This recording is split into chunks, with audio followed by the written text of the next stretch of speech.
বিসমিল্লাহির রহমানির রহিম। আমরা যখন রাস্তা দিয়ে চলবো, রিকশায় চলবো, বাসে চলবো, তখন মনে মনে সায়াদুল ইস্তেগফার পড়বো। সায়াদুল ইস্তেগফার অনেক ফজিলত, অনেক ফায়দা। আল্লাহুম্মা আনতা রব্বি লা ইলাহা ইল্লা আনতা খলাকতানি ওয়া আনা আবদুকা ওয়া আনা আলা আহদিকা ওয়াহদিকা মাস্তাতু আবুলাইকা বিনিমাতিকা আলাইয়া আবু উবজাম্বি পাকফিরলি পাইন্নাহু লা ইয়াগফিরু যুনুবা ইল্লা আনতা। আল্লাহ পাক সবাইকে বুঝার তৌফিক দান করুক, আমিন। আজান শুনে কি বলবো, হাদিস থেকে জানবো ইনশাআল্লাহ। আল্লাহ পাক যদি তৌফিক দান করেন। বুখারী শরীফ হাদিস নাম্বার 376, মুসলিম শরীফ হাদিস নাম্বার 647, আবু দাউদ শরীফ হাদিস নাম্বার 522, তিরমিজি শরীফ হাদিস নাম্বার 208, নাসাই শরীফ হাদিস নাম্বার 674, ইবনে মাজাহ হাদিস নাম্বার 720, মুহাত্তা পৃষ্ঠা 121। সবগুলো হাদিসই বলছে আজান শুনে আজানের প্রতি কি উত্তর দেব। আবু সাইদ খুজরি রাদিয়াল্লাহু আনহু থেকে বর্ণনা, তিনি বলেন, রসুল সাল্লাল্লাহু আলাইহি ওয়াসাল্লাম বলেন, তোমরা যখন আজান শুনবে তখন মুয়াজ্জিন যা বলে তোমরাও তা বলবে। আমরা যখন আজান শুনি তখন আমরা সবাই আজানের প্রতি উত্তর করব ইনশাআল্লাহ। আল্লাহ পাক সবাইকে বুঝার তৌফিক দান করুক, আমিন। বুখারী শরীফ হাদিস নাম্বার 387,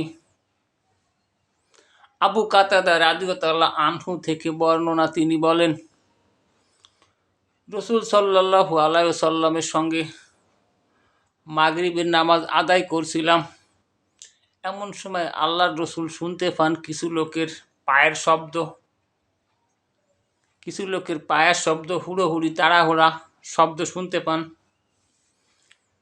আল্লাহর রসুল নামাজ শেষে তাদেরকে জিজ্ঞেস করছিলেন যে তোমরা কি করছিলে। তাহারা আরজ করিলেন, হে আল্লাহর রসুল, আমরা জামাত ধরার জন্য তাড়াহুড়া করে আসছিলাম। আমরা এখন কিন্তু এটা দেখতে পারি। আল্লাহর রসুল 1400 বছর আগে বলে গেছেন, আমরা এখন এইটা দেখতে পারি। মাগরিবের আজানের সময় দেখবেন কিছু লোক আছে যারা রাস্তাঘাটে গল্প গুজব করে, চা খায়, অথচ জামাত শুরু হয়ে যায়, তারপরেও বাইরে থাকতে চায়, পরে তাড়াতাড়ি দৌড়োদৌড়ি হুড়োহুড়ি করে জুতো টুতো ফাড়াই যায়, আমি পিছনে যে বলে আল্লাহু আকবার। এইরকম লোক আমাদের সমাজে আছে কি না? আছে। অথচ এই কথাটা আল্লাহ রসুল 1400 বছর আগে বলে গেছেন। সেই কথার পরিপ্রেক্ষিতে এখনও দেখা যায়। আল্লাহ রসুল বলছিলেন যে তোমরা কি করছিলে। তাহারা আরজ করিলেন, হে আল্লাহ রসুল, আমরা জামাত ধরার জন্য একটু তাড়াহুড়া করে আসছিলাম। আল্লাহ রসুল বলিলেন যে তোমরা এই রূপার কখনো করিবে না।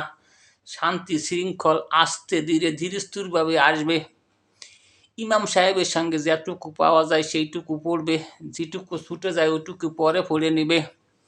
আমরা বুখারীর হাদিস থেকে জানলাম ইনশাআল্লাহ। আল্লাহ পাক সবাইকে বুঝার তৌফিক দান করুক, আমিন। নামাজ পড়ার সময় আমাদের মনের মাঝে মাঝে মাঝে এমন কিছু কথা অনুভব করি। নামাজ পড়ার সময় কিছু কিছু সময় আছে যে হাই সারি, এই সম্পর্কে হাদিস থেকে জানবো ইনশাআল্লাহ। আল্লাহ পাক যদি তৌফিক দান করেন।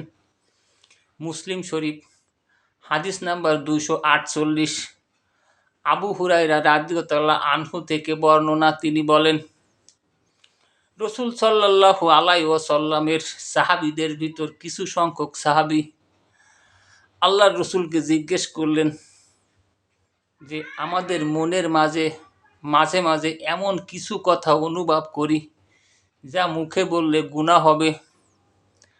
আল্লাহর রসুল জিজ্ঞেস করলেন যে তোমাদের কি এমনটা হয়? তারা বলল হয়। আল্লাহর রসুল বললেন যে এটা তো সুস্পষ্ট ইমানের আদর্শিক। আমরা হাদিস থেকে জানতে পারলাম যে নামাজ পড়ার সময় আমাদের মনের ভিতর এমন কথা আসে। আল্লাহ পাক সবাইকে বুঝার তৌফিক দান করুক, আমিন।